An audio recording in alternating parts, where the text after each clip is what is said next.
ఒకటే మాట చెప్తాను, 4 years తర్వాత మళ్ళీ ఇక అక్కినేని నాగ చైతన్య అనే పేరు దగ్గర నుంచి ఒక హిట్ వచ్చింది మాకు. అది ఎంత ఆనందంగా ఉందో, తన యాక్టింగ్ చూసినప్పుడు అంతే బాధేసింది. అంటే I really respect Sai Pallavi గారు, ఎందుకంటే నాకు సాయి పల్లవి గారు కూడా ఫేవరెట్ హీరోయిన్స్ కంపేర్ చేస్తే. అండ్ ఆవిడ యాక్టింగ్ కూడా చాలా న్యాచురల్గా ఉంది సినిమాలో. మెనీ సీన్స్లో సాయి పల్లవి గారు ఏడ్చినప్పుడల్లా నీకు కొంచెం ఎమోషనల్ అయ్యా, అంటే బాధ అనిపించింది. కానీ ఎక్కడ ఎక్స్ప్రెస్ చేయలేదు, థియేటర్లో చూస్తే బాగోదేమో అని చెప్పి, మళ్ళీ ఓవర్ ఎగ్జాక్రేట్ అవుతారేమో అని చెప్పి.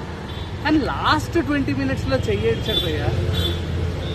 నాకు చెప్పాలనిపించింది, నాకేం అర్థం కాలేదు. నా కళ్ళల్లోంచి నీళ్ళు వస్తున్నాయి. తను ఏడుస్తుంటే 70 mm స్క్రీన్ నుంచి తను ఏడుస్తుంటే నాకు ఏడుపు వచ్చింది. నేను అది ఎలా తీసుకోవాలో కూడా అర్థం కావట్లేదు. ఆఫ్టర్ బయటకు వచ్చిన తర్వాత అందరూ అరే హిట్ కొట్టాడు మీ ఓడు, హిట్ కొట్టాడు మీ ఓడు అని చెప్తుంటే చాలా హ్యాపీ అనిపించింది. అంటే ఇదే కదా కావాల్సింది నా హీరో దగ్గర నుంచి, నాకు ఇంకేం కావాలి అని చెప్పి అనిపించింది.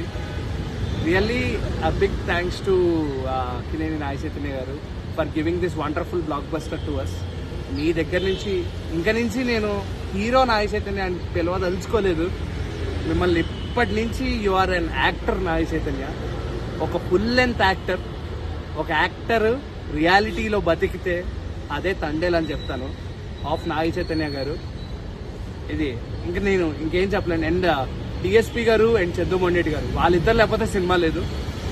వాళ్ళిద్దరూ నా హీరో ఎలివేట్ అవ్వాలి, నేనుంటే నా హీరో ఉంటాడని చెప్పేసి చందు మొండేటి గారు.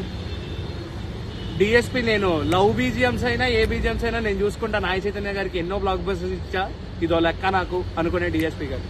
వీళ్ళిద్దరు కాంబో అండ్ ఆయన screen presence, Sai Pallavi garu acting. This is a cinema, this is an absolute film.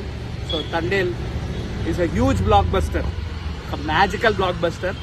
After Sita Ramam తండేలే అని చెప్తారు.